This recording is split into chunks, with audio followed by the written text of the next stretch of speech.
once again, it's Ron Carter here from the Expat Club. Here we are on a Tuesday, Hotel Barracuda, and once again I'm going to be interviewing our speaker, Carl Turner. I'll say Hi. hello there. Hi, Carl. Good to meet you. Carl was talking about something that was of interest not only to our members but to everybody listening on the latest tax rules. He's the founder of Expat Thailand, is that right? Expat Tax Thailand, yes, Expat correct. Tax, sorry about that. And really, so the whole purpose of the talk was to help us understand and clarify these new tax rules. So would you like to say a little bit about that? Yeah, I'm happy to talk through that. So the Revenue Department issued a new departmental order. It's not a rule change. Okay. On the 15th of September, and that overrules the previous rulings from the tax office. So what that actually showed is, rather than any national that has foreign source income, Yes. that remit money to Thailand, the old rule stated if the money is left overseas for one complete tax year, if they remit the money in the next year, there's no tax implication in Thailand. What they've done is scrapped the ruling from 1987 and just gone back to the original rule, which is whatever year the funds are remitted, that's deemed as is potentially taxable in Thailand as income. Interesting, because actually you sort of cover some of because the next question I was going to ask you is what's actually changed, because you mentioned it's not law or it's not a rule. Yes, so it's actually just a departmental order for how the different revenue officers interpret the existing rules. Okay. So it means they don't need to change the law.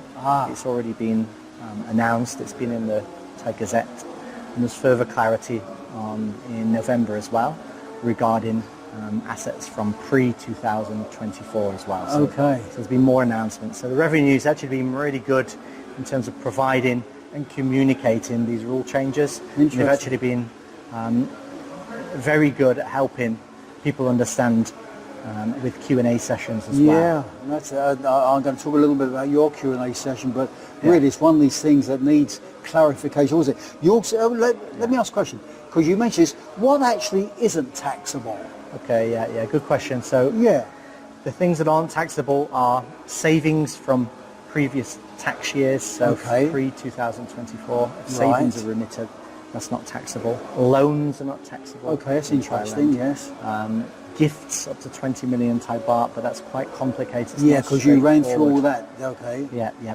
Original capital from investments, so not the gains. So if your investments or property hasn't made a gain, sell that, remit to Thailand, then it's only on the gains within that structure. So they're some of the things that are not taxable. So I hope that's useful. It's not all money that's remitted, it's only foreign sourced income that's remitted. So savings from previous tax years, then it's potentially not taxable. But it's good to seek advice just to see what to put down on the tax return. Yeah, well, you notice a number of questions in relation to that. But then another interesting thing was that somebody asked a question, so how do they know? How does the tax department know the difference between all of this? Yeah. So Thailand signed up to something called the Common Reporting Standards. Okay. It signed up in 2020. What does that mean? It's actually all OECD countries signed up to this agreement.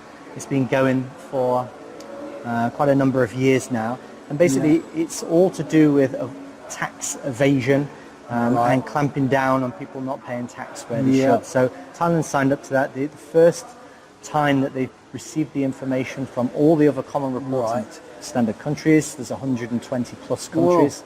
The first time they received the information was actually September. So every quarter they received the information for all Thai tax residents. So what does that mean? People that are in Thailand more than 180 days in any calendar year, they will now be able to receive automatically an XLS file from all of the countries where a tax resident has assets, account values, name, account number, ins and outs. So it's quite an all-encompassing information, and it really aligns with other. So no escape, really, what you're saying. Exactly, now, you did mention a little bit about allowances. I know we don't have a lot of time here, but a little bit about allowances.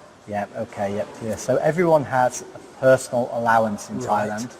You've got to be a Thai tax resident to be taxable as well, so 180 days, that's important. Now you get allowances, you get a personal allowance, everyone gets that, 60,000 baht. spouse allowance if they've got no income. Okay, yeah. 60,000 baht. If people have children Yes. in full-time education under 20, you get an allowance for that, 30,000. If we've got Thai life insurance, we get some allowance of 25,000 baht. Also, if they're over 65, they get another allowance so you're of right. 190,000 as well.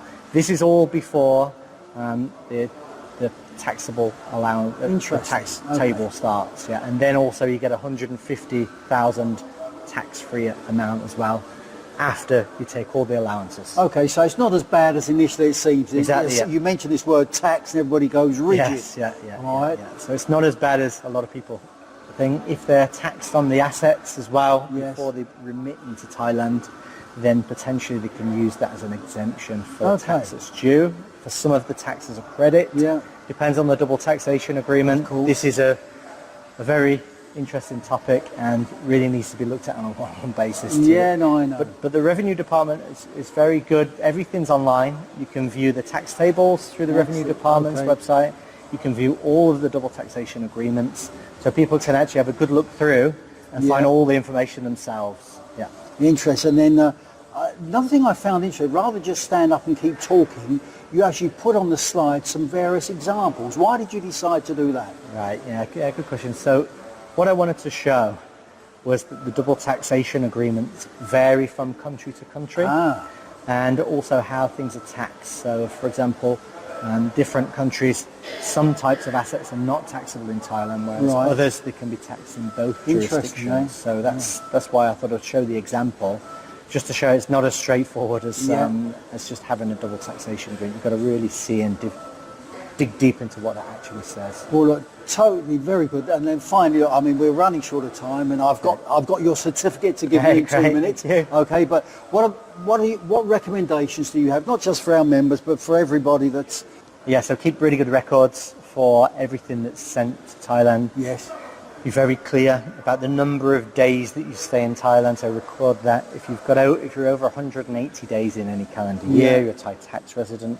If you have foreign source income over a certain amount, then you've got to start filing a tax return. Yeah. So at that stage, you've got to really start looking at where the source of the money that you're remitted into Thailand's from, and then start to see, is that capital, is that interest, is it pension income, and then start doing the calculations. So there's a bit of work for people to do, but it's important people have good records moving forward. Well, that was what I got. I mean, I'm a note taker. One of the things I wrote down was actually keep records. This is for my benefit, So really very, very interesting, important. My recommendation is anybody's got any more questions, go direct. Go and see the people that know. Really. Feel free to, you can easily click on the website and actually arrange a free 15-minute consultation just to go through simple questions, because the majority of the questions, Ron, I can answer in 2 minutes. Of course, and they don't need paid advice, let's be quite honest.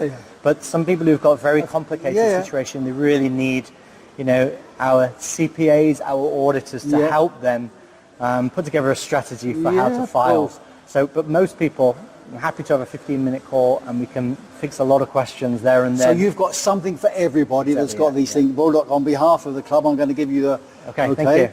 We'll just have a look there. This is the certificate. I'm going to thank you once again on behalf of the club, the members and all the viewers. Bloody brilliant. Thank you very much, Ron. Thank you very much appreciated. And if you would like me to talk in the future about this, then I'm happy to come back. Anytime. You filled the room today. You filled the room. Okay, so that's it. Ron Carty once again saying thank you to the speaker. Thank you for the members that turned up. Thank you for the viewers. Come and join us every Tuesday. Hotel Barracuda, Expat Club.